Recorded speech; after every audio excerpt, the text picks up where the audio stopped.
आशिया चषकात team India सलग दुसऱ्या विजयाच्या उंबरठ्यावर. कुलदीप अक्षरच्या प्रभावी फिरकीनंतर पाकिस्तान विरुद्ध भारतीय फलंदाजांचीही दमदार कामगिरी. भारत पाकिस्तान सामन्यापूर्वी राज्यभरात ठाकरेंची शिवसेना रस्त्यावर. पंतप्रधान मोदींना साडी चोळी सिंदूरची भेट पाठवून निषेध, तर सामन्याचा लाईव्ह टेलिकास्ट दाखवल्यास पडदे फाडण्याचा इशारा. नवी मुंबई आंतरराष्ट्रीय विमानतळाला दिबा पाटलांचं नाव द्या. भिवंडीचे खासदार सुरेश म्हात्रेंच्या नेतृत्वात भव्य रॅली. तर दिबा पाटलांचं नाव दिल्याशिवाय विमानतळाचं उद्घाटन होऊ देणार नाही, खासदार संजय दिना पाटील आणि मनसे नेते राजू पाटलांचा इशारा. मुंबईत आणखी एका कबूतरखान्याची भर. मंत्री मंगलप्रभात तोडांच्या हस्ते संजय गांधी राष्ट्रीय उद्यानातील 3 मूर्ती जैन मंदिराजवळ नव्या कबूतरखान्याचं उद्घाटन.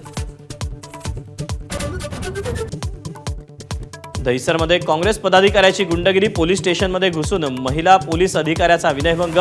काँग्रेसच्या राष्ट्रीय प्रवक्ता आशिष मिश्राला अटक. मुंबईतील विरार दादर लोकलमध्ये मनोरुग्ण तरुणाची महिलांसमोर अश्लील शेरेबाजी. संपूर्ण घटनेचा व्हिडिओ सोशल मीडियावर व्हायरल.